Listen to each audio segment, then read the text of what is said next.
حضرت اورنگزیب عالمگیر رحمۃ اللہ علیہ، ان کے اوپر کیے گئے اعتراضات کے میں انشاءاللہ تبارک و تعالی آج جواب دوں گا۔ ایک اعتراض تو حضرت اورنگزیب عالمگیر رحمۃ اللہ علیہ پر یہ کیا جاتا ہے کہ انہوں نے اپنے باپ کو، اپنے والد شاہ جہاں کو جیل میں ڈالا۔ ایک اعتراض ان پر یہ ہوتا ہے کہ انہوں نے حکومت کے لیے اپنے بھائیوں کا قتل کیا، اور ایک اعتراض ان پر یہ کیا جاتا ہے کہ انہوں نے سرکار غریب نواز رضی اللہ تعالیٰ عنہ کی مزار پاک توڑنے کی کوشش کی۔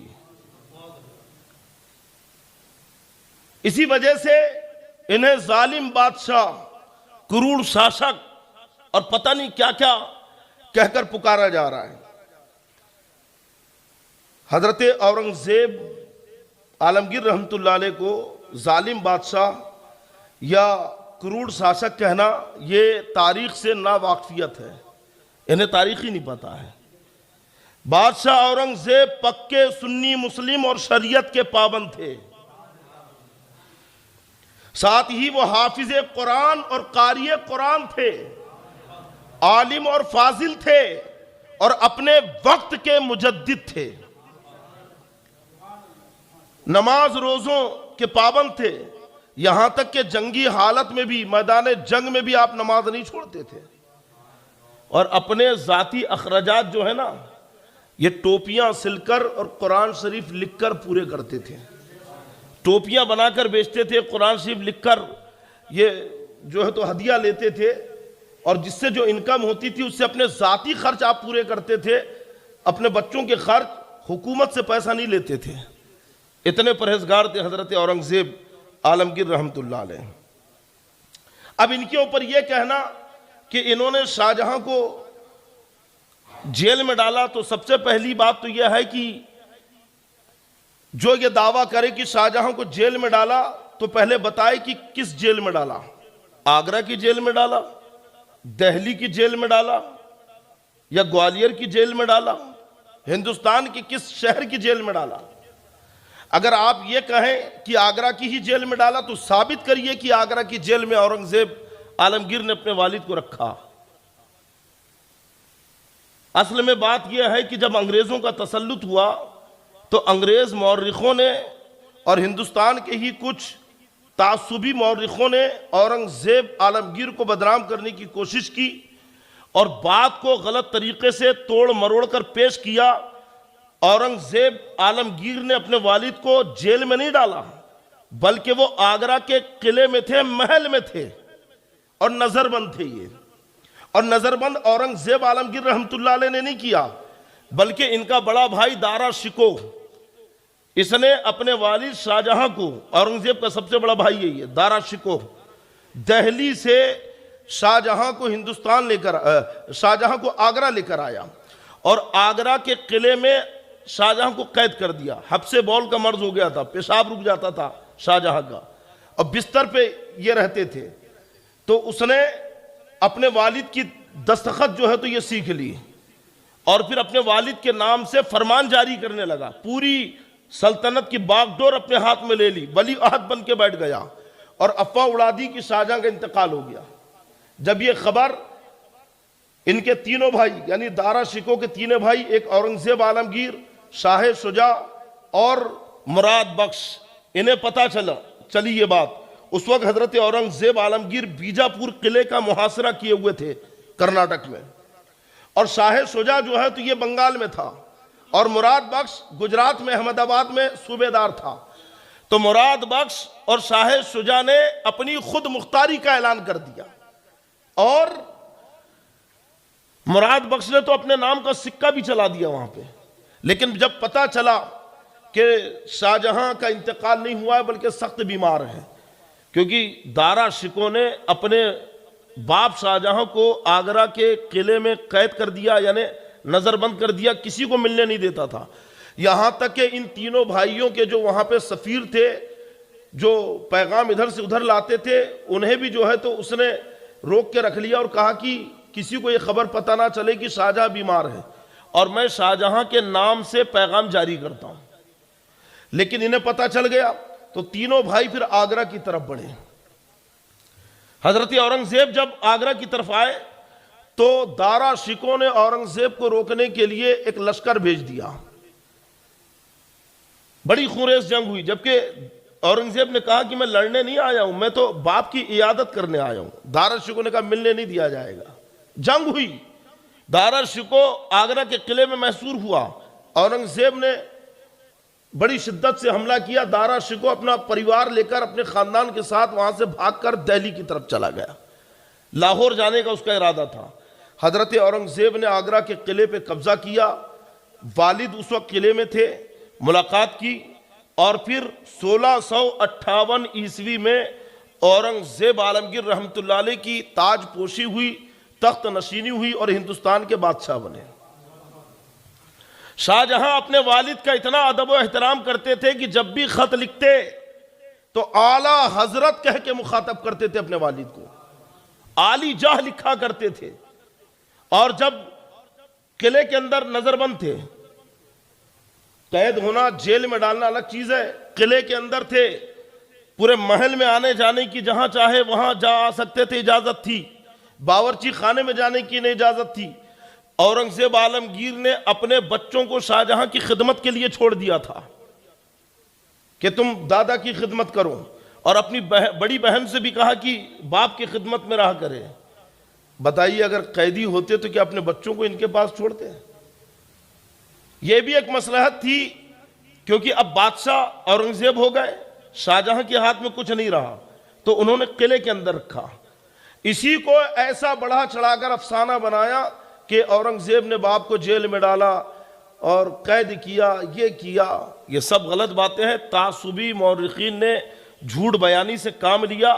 آج بھی انصاف پسند مورخ موجود ہیں اور تاریخ کی کتابیں موجود ہیں. ما اثر عالمگیری آپ پڑھیے، رقعات عالمگیری پڑھیے، جس میں حضرت اورنگزیب کے خطوط ہیں. اردو زبان میں بھی رقعات عالمگیری آ گئی ہے. جا بجا آپ کو خطوط ملیں گے. شاہ جہاں کے نام سے خود کئی خط حضرت اورنگزیب عالمگیر نے لکھے ہیں. اس کے بعد میں جنگیں ہوئی، مجھے اتنی تفصیل میں نہیں جانا ہے، بس بتانا یہ ہے کہ اورنگزیب نے اپنے والد کو جیل میں ڈالا یہ کہیں سے ثابت نہیں ہے. ہاں، قلعے میں نظر بند تھے، اور یہ نظر بند دارا شکو نہیں کیا تھا، اورنگزیب نے نہیں کیے تھے. اورنگزیب نے تو انہیں اسی حالت میں رکھا تھا کہ آپ قلعے میں رہیے، اور خدمت کے لیے اپنے بچے کو وہاں پہ چھوڑا تھا، اپنی بہن کو وہاں پہ رکھا تھا. دوسرا اعتراض یہ ہے اورنگزیب کے اوپر کہ انہوں نے اپنے بھائیوں کو حکومت کے لیے قتل کیا. 3 بھائی تھے ان کے، دارا شکو، شاہ شجاع اور مراد بخش. شاہ شجاع جو بنگال کا گورنر تھا، اس نے بھی حملہ کیا، اورنگزیب سے لڑائی کی، شکست ہوئی، پٹنہ بھاگا. پٹنہ سے آسام کے علاقے میں گیا، وہاں کے بادشاہ سے اس کی جھڑپ ہوئی، اور پھر وہیں پہ یا تو وہاں کی قوم نے اسے قتل کر دیا یا وہاں مفقود الخبر ہو گیا. شاہ شجاع کی دوبارہ کوئی خبر نہیں ملی کہ اس کے خاندان کے ساتھ کیا سلوک ہوا. دوسرا بھائی جو ہے دارا شکو، تو دارا شکو جب یہ بھاگ کے گیا تو دہلی میں گرفتار ہوا، قید خانے میں رکھا گیا، قیدی تھا دارا شکو. اورنگزیب عالمگیر نے قتل نہیں کیا، بلکہ اس وقت کے علماء اور فقہا نے اس کی بے دینی کی وجہ سے، کیونکہ دارا شکو بے دین ہو گیا تھا، اس نے کفر و اسلام کو برابر کرنے کی کوشش کی، اور اس کے اوپر الہاد اور کفر اور گمراہی پھیلانے کا حکم تھا. یعنی حکم عائد ہوا کہ اس نے بے دینی پھیلائی ہے، گمراہی پھیلائی. جیسا اکبر کا مزاج تھا نا، دین الہی بنا کے بیٹھا تھا کہ اس کا رد اس زمانے کے علماء نے کیے، وہی کام دارا شکو کر رہا تھا. تو اس وقت کے علماء نے اس کے قتل کا حکم جاری کیا تھا، اس کے قتل کا فتویٰ علماء نے دیا تھا. حضرت اورنگزیب نے حکومت کے لیے قتل نہیں کیا، بلکہ اس کی گمراہی کی وجہ سے، اس کے الہاد اور بے دینی کی وجہ سے، اور جا بجا بغاوتیں کرنے کی وجہ سے دارا شکو کو قتل کیا گیا ہے. حضرت اورنگزیب نے اپنی نفسانی خواہش کے لیے یا راستے سے ہٹانے کے لیے نہیں کیا، انہوں نے تو قید میں رکھا تھا اسے. تیسرا بھائی مراد بخش، اورنگزیب نے ایک جنگ میں جو ہے تو خود اپنے ہاتھوں سے اس کے زخموں کو پوچھا تھا. اسے بھی اچھے سے رکھا آگرہ میں، لیکن دارا شکو کے قتل کے بعد، موت کے بعد، یہ جو تو پیر باہر نکالنے لگا اور اورنگزیب عالمگیر پر حملہ کرنے کی سوچنے لگا، اور بڑی تیزی کے ساتھ فوج بھرتی کرنے لگا. کہ حضرت اورنگزیب کو قتل کر کے راستے سے ہٹا دوں گا. بات حضرت اورنگزیب کو پتہ چل گئی, پھر بھی آپ نے بھائی ہے رعایت کی, اور آپ نے اسے جو ہے مراد بخش کو گوالیر کے قلعے میں جو ہے نظر بند کر دیا. جیل میں نہیں ڈالا, قلعے میں نظر بند کیا, وہیں پہ رکھا. اور آپ کا خیال یہ تھا کہ جب حالات معمول پر آ جائیں گے تو بھائی ہونے کی نسبت کی وجہ سے اسے چھوڑ دیں گے, آزاد کر دیں گے.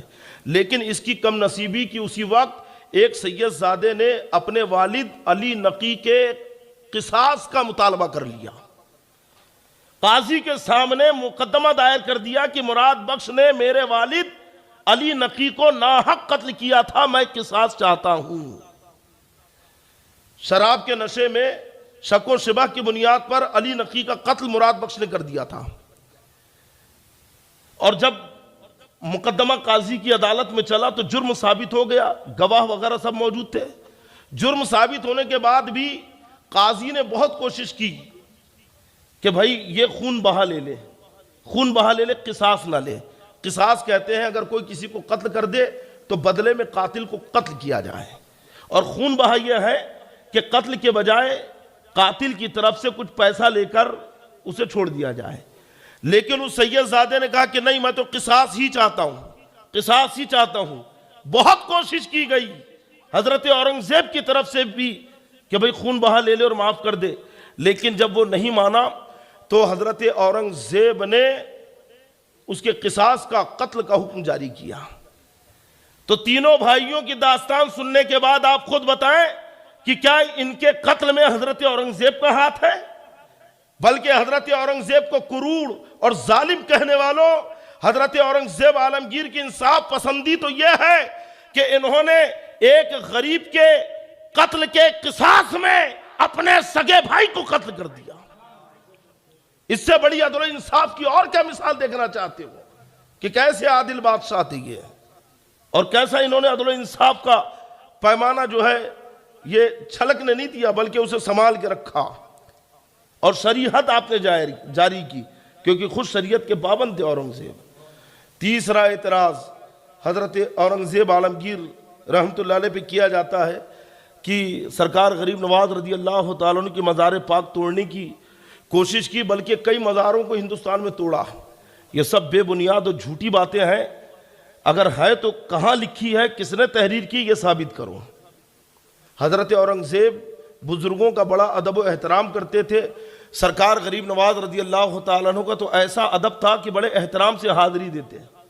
بلکہ اس بارگاہ کا مقام کیا ہے اور یہاں پہ حاضری کا ادب کیا ہے اور اس بارگاہ کی مقبولیت کیا ہے رب کی بارگاہ میں, ہم نے واقعات میں پڑھا ہے. اور اس واقعے سے بھی ظاہر ہوتا ہے کہ ایک اندھا وہاں پہ بیٹھ کے بھیک مانگ رہا تھا.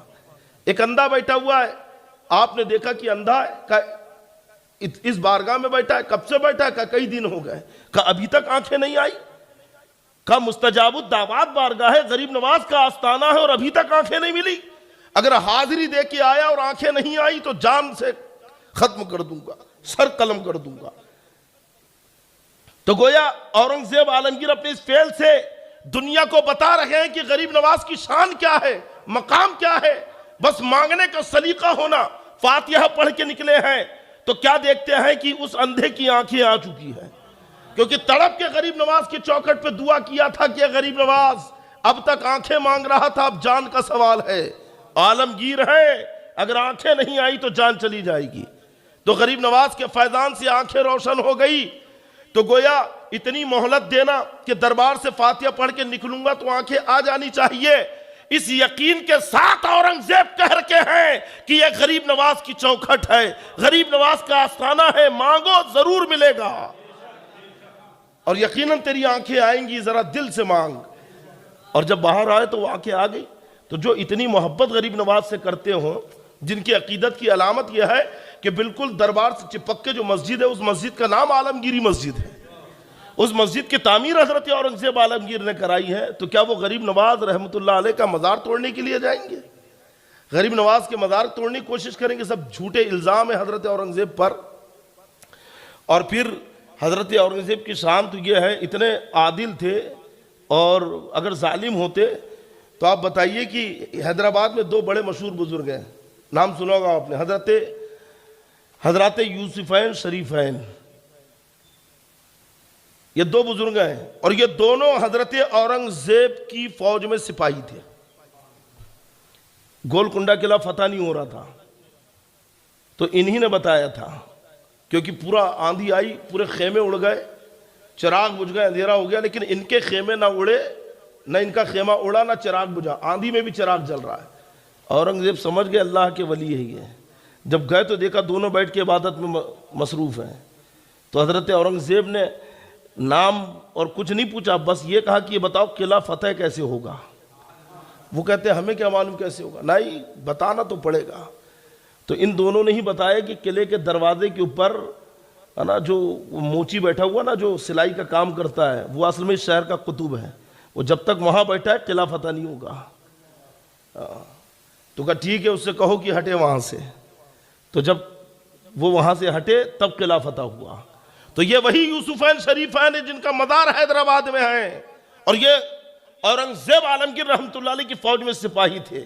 اگر اورنگزیب ظالم بادشاہ ہوتے تو یہ اللہ والے کبھی ان کی فوج میں سپاہی نہیں ہوتے، کیونکہ یہ کبھی کسی ظالم کا ساتھ نہیں دیتے، لیکن اللہ والے ان کی فوج میں ہے۔ اس سے پتہ چلتا ہے کہ یقیناً وہ عادل بادشاہ ہے۔ اور پھر حضرت اورنگزیب کو بزرگوں سے ایسی عقیدت و محبت تھی کہ آپ نے احمد نگر میں آپ کا وصال ہوا تو وہاں پہ آپ نے وصیت کی کہ مجھے خلد آباد میں، اورنگ آباد کے پاس خلد آباد میں، سلسلہ چشتیہ کے 22ویں خواجہ حضرت خواجہ زین الدین رحمت اللہ علیہ کے قدموں میں دفن کرنا۔ آج بھی حضرت اورنگزیب کا مزار خلد آباد میں حضرت زین الدین رحمت اللہ علیہ کے قدموں میں ہے۔ تو اللہ والے کے قدموں میں دفن ہونے کی خواہش رکھنا یہ خود بتا رہا ہے کہ اورنگزیب اللہ والوں سے کتنی محبت کرتے تھے۔ تو بتائیے کبھی اورنگزیب عالمگیر غریب نواز رضی اللہ تعالیٰ عنہ کی مزار توڑنے کی کوشش کریں گے؟ یہ سب جھوٹے الزام ہیں، اور میں تو کہتا ہوں کہ مسلمانوں غفلت سے باہر نکلو اور اپنے بزرگوں کی اور بادشاہوں کی تاریخ پڑھو، سچی تاریخ پڑھو، معاصر عالمگیری کا مطالعہ کرو، تاریخ ہندوستان کا مطالعہ کرو، وقائع عالمگیری کا مطالعہ کرو، رکات عالمگیری کا مطالعہ کرو، بہت ساری تواریخ پر کتابیں موجود ہیں، یہ پڑھو۔ اور نوجوانوں موبائل چھوڑو، کتابیں پڑھو۔ تمہارے سامنے تمہاری بزرگوں کو، بادشاہوں کو لوگ کیا کیا کہہ دیتے ہیں، تم سنتے رہ جاتے ہو، کیونکہ تاریخ پتہ ہی نہیں ہے، معلوم ہی نہیں ہے۔ جس نے جیسا کہہ دیا ویسا مان لیا، کرول کہہ دیا مان لیا، ظالم کہہ دیا مان لیا۔ حقیقت کے آئینے میں دیکھو کہ وجہ کیا تھی، معاملات کیا تھے۔ اب بات صدیوں پرانی ہے، 300-400 سال ہو گئے، اس وقت کیا سچویشن تھی، آج کے حالات کیا ہے۔ 400 سال پہلے کی بات کو آج کے حالات پہ قیاس نہیں کیا جا سکتا۔ آج کے معاملات اور حالات دیکھ کر آپ 400 سال پہلے کی باتوں کا فیصلہ نہیں کر سکتے ہیں۔ سچویشن اور حالات اور معاملات الگ الگ ہوتے ہیں۔ اور پھر کس شاہی خاندان میں، کس راج گھرانے میں گدی کے لیے، تخت و تاج کے لیے جنگیں نہیں ہوئی۔ سینکڑوں ایسے شاہی خاندان آپ کو مل جائیں گے، راج گھرانے مل جائیں گے جہاں پہ راج پاٹ کے لیے، تخت و تاج کے لیے بھائیوں کا خون ہوا، قتل ہوا، لیکن ان کے اوپر کوئی اتنی باتیں نہیں کرتا، نہ تبصرہ ہوتا، نہ کوئی ان کی باتوں کو اچھالتا ہے۔ صرف ایک اورنگزیب عالمگیر ہے کہ جن کی باتیں نظر آتی کہ بھائی کا قتل کیا، باپ کو جیل میں ڈالا، جبکہ بے بنیاد باتیں ہیں۔ اور بھائی کا قتل کیا ہے، معاملہ کیا ہے، آپ نے بھی تفصیل سے سماعت کر لیا۔ اس لیے نوجوانوں نکلو موبائل اور انٹرنیٹ کے جال سے اور کتابیں ہاتھ میں لو، علماء اہل سنت کی صحبت میں رہو، بزرگوں کی تاریخ پڑھو، بادشاہوں کی تاریخ پڑھو۔ ایک الزام حضرت اورنگزیب پر جو ہے تو مذہبی تعصبیت کا لگایا جاتا ہے کہ مذہبی تعصب تھے، کٹر جو ہے تو مذہبی تھے اور سب کے اوپر مذہب تھوپتے تھے۔ یہ بھی الزام غلط ہے۔ مذہب اسلام کی پابندی حضرت اورنگزیب نے صرف مسلمانوں کے اوپر عائد کی تھی، غیر مسلموں سے جزیہ لیتے تھے۔ مذہب کی پابندی جو ہے، یہ پابندی کا اطلاق صرف مسلمانوں کے لیے تھا کہ مسلمان شریعت کی پابندی کے ساتھ زندگی گزارے، باقی دوسری قومیں اپنے اپنے مذہب کے مطابق وہ زندگی گزار سکتی ہے۔ کبھی آپ نے مذہب اسلام کا قانون دوسری قوم پہ نہیں تھوپا، بلکہ ان کے جو معاملات تھے، ان کے جو قانونی جو بھی معاملات تھے، تو اس کے لیے اورنگزیب عالمگیر نے الگ سے انہی کے مذہب کے جج متعین کیے تھے، جو جس دھرم کا ہوتا تو اس دھرم کے مطابق اس کے فیصلے کرتے تھے، اور جج متعین کیے تھے۔ آپ نے اسلام کو سب پر مسلط نہیں کیا تھا، یہ صرف مسلمانوں کے لیے تھا کہ شریعت کی پابندی کرے۔ باقی قومیں اپنے مذہب کے مطابق، یہی وجہ ہے کہ انہیں اپنے مذہبی رسومات کی ادائیگی کی پوری چھوٹ تھی، جو چاہے وہ اپنے مذہبی اپنے بت خانوں میں، عبادت گاہوں میں جس طریقے سے چاہے اپنے مذہب کے مطابق کریں، کوئی ان کے اوپر پابندی نہیں تھی۔ ہاں، اخلاقی پابندیاں یا اخلاقی مروتیں یہ تو سب کے اوپر جاری تھی، جیسا کہ حضرت اورنگزیب نے جیسی بادشاہ بنے تو آپ نے سب سے پہلے دربار سے موسیقی نکال کے پھینکی، باجے گاجے اس کے اوپر بین لگایا۔ اس کے بعد آپ نے جو ہے بادشاہوں کے کپڑوں کو سونے کے تاروں سے سلا جاتا تھا، یہ بند کروایا۔ سونے کے عمدہ دھاتوں کے قلم جس سے تحریر کی جاتی تھی، آپ نے اسے اٹھوایا اور کہا کہ سادے قلم سے دربار میں تحریر کی جائے گی۔ ہر طرح کے منشیات، شراب اور نشے پر آپ نے پابندی لگائی، جوا کے اڈوں پر آپ نے پابندی لگائی، طوائف خانے آپ نے بند کیے، زنا کے اڈے بند کیے، اور جو عورتیں وہاں پہ تھی جو اپنا پیٹ پالتی تھی، یہ کام کر کے آپ نے انہیں حکم دیا کہ وہ شادیاں کر لیں۔ تو کیا آج کی حکومت ان چیزوں پہ پابندی نہیں لگاتی؟ کیا غلط کیا تھا حضرت اورنگزیب نے؟ شرابیوں کے اوپر پابندی لگائی، جواریوں پہ، کیونکہ اس سے بد نظمی پھیل رہی تھی۔ آج کی حکومت بھی تو شراب کے اڈوں پہ چھاپے مارتی ہے، حقہ پارلروں پہ چھاپے مارتی ہے، جوا کے اڈوں پہ چھاپے مارے جاتے ہیں، طوائف خانوں پہ چھاپے مارے جاتے ہیں۔ حضرت اورنگزیب نے بھی تو یہی کیا تھا کہ آپ نے یہ ساری برائیاں ختم کی۔ مزید آپ نے مزارات میں عورتوں کی حاضری پر بھی پابندی لگائی تھی کہ مزار میں عورتیں نہیں آئیں گی۔ تو یہ پابندی سب کے لیے تھی کہ ہندو ہو، مسلم ہو، سکھ ہو، عیسائی ہو، کسی بھی مذہب کا ہو، شراب کی پابندی اس کے لیے بھی ہے، جوا کی پابندی اس کے لیے بھی ہے، طوائف خانے سے دور رہنے کی پابندی اس پر بھی ہے۔ یہ سب کے لیے قانون تھے، لیکن مذہب اسلام کی پابندی یہ صرف اور صرف مسلمانوں کے لیے تھی، دوسرے مذاہب پر اورنگزیب نے کبھی مسلط نہیں کی۔ ایک طویل داستان ہے، یہ تو میں نے مختصر سے کچھ اعتراضات میرے پاس احباب نے پیش کیے کہ حضرت اس کا جواب دینا ہے، تو میں نے جواب دے دیے، ورنہ کبھی موقع ملا تو انشاءاللہ پوری تفصیل کے ساتھ اورنگزیب عالمگیر کی زندگی کے اوپر میں بیان کروں گا، کیونکہ یہ مجدد ہے اپنے وقت کے۔ انہی نے جو ہے تو فتاوی عالمگیری، جسے فتاوی ہندیہ کہا جاتا ہے، مرتب کروائی ہے۔ اپنے دور کے یہ ولی کامل ہیں، اور ان کے پیچھے جب حضرت اورنگزیب نماز پڑھاتے تھے نا تو بڑے بڑے بزرگان دین نماز پڑھتے تھے۔ حضرت محب اللہ بہاری ہے جنہوں نے حضرت اورنگزیب جب تراویح پڑھا رہے تھے تو لقمہ دیا تھا اور ٹوکا تھا کہ آپ نے غلط پڑھا، اعراب یہ نہیں یہ ہے۔ اورنگزیب نے قرآن شریف بلایا تو 8 یا 9 قرآن شریف میں اعراب وہی تھا جو اورنگزیب نے پڑھا ہے۔ لیکن محب اللہ بہاری جو اس وقت مجدد تھے، اورنگزیب بھی مجدد تھے، محب اللہ بہاری رحمت اللہ علیہ بھی مجدد تھے، انہوں نے کہا عالمگیر قریب آؤ۔ جب قریب کیا تو اپنی انگلی ایسی کی کہ دیکھو اس میں، دیکھا تو لوح محفوظ دکھ رہا ہے۔ کہتے ہیں کہ اب دیکھو کیا لکھا ہے، تو وہاں وہی لکھا تھا جو محب اللہ بہاری بتا رہے تھے۔ اورنگزیب عالمگیر حافظ قرآن تھے۔ جب یہ ان کے والد جو ہے بادشاہ بن گئے تھے اور نظر بند تھے، ابھی آپ نے سنا نا دارا شکو نے جو حیدرآباد آگرہ کے قلعے میں لایا، تو حضرت اورنگزیب کے جو صاحبزادے یہ حافظ قرآن ہوئے، تو انہوں نے جو ہے جا کر اپنے والد سے کہا، والد نے کہا دادا سے کہو، تو دادا کو خوشخبری سنائی شاہجہاں کو کہ میں حافظ ہو گیا۔ تو کہنے لگے کہ بھئی حافظ ہو گئے تو میرا کیا اس میں، فائدہ تمہارے باپ کا ہے، کیونکہ تاج تو تمہارے باپ کے سر پہ رکھا جائے گا، میرا بیٹا ہوتا حافظ تو میرے بھی سر پہ رکھا جاتا۔ تو اورنگزیب عالمگیر نے پھر حفظ کیا، قرآن حفظ کیا آپ نے۔ بڑے ذہین و فطین، بہادر اور دلیر اور ہوشیار تھے، اور بہادری کا یہ عالم تھا کہ 14 سال کی عمر تھی، دارا شکو اور اورنگزیب اور درباری دریا کے کنارے ہاتھیوں کی لڑائی ہو رہی تھی، مست ہاتھی کی۔ یہ تفریح ہوتی تھی اس زمانے کے بادشاہوں کی، 2 مست ہاتھی لڑ رہے ہیں، اچانک ایک ہاتھی بتکا اور پبلک عوام کی طرف آ گیا، لوگ بھاگ کھڑے ہوئے، دارا شکو اور سب جتنے تھے فرار ہو گئے، لیکن اورنگزیب اپنے گھوڑے کے اوپر بالکل کھڑے ہوئے تھے ایسا، ہاتھ میں تلوار یا نیزہ تھا، جیسی ہاتھی قریب آیا تو اپنے ایک نیزہ مارا اسے، بالکل اپنی جگہ سے ہلے نہیں، نیزہ مارا اسے۔ اتنے میں دوسرا ہاتھی آیا اور اس نے اس کی توجہ اپنی طرف کر لی۔ شاہجہاں نے جب اپنے بیٹے کی یہ بہادری دیکھی تو سینے سے لگا لیا، اور غریبوں میں صدقہ خیرات کیا تھا شاہجہاں نے، سمجھ رہے ہیں؟ اچھا، اورنگزیب عالمگیر نے ایک پابندی اور لگائی تھی کہ بادشاہوں کو جب ان کی تاج پوشی ہوتی تھی، جب وہ بادشاہ بنتے تھے تو سونے سے تولا جاتا تھا۔ حضرت اورنگزیب نے کہا کہ اب کسی بادشاہ کو سونے سے نہیں تولا جائے گا، آپ نے پابندی لگائی۔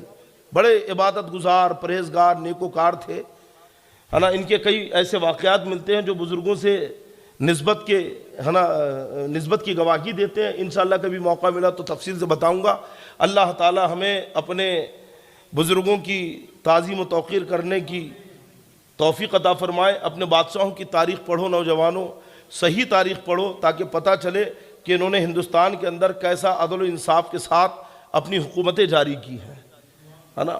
اور یہ دیندار بھی تھے، بڑے پرہیزگار تھے۔ خود شاہجہاں بڑے پرہیزگار تھے، شاہجہاں خود بہت نیکوکار تھے، تہجد گزار تھے شاہجہاں، ہے نا۔ کبھی موقع ملے گا تو ان پر بھی بیان کروں گا بادشاہ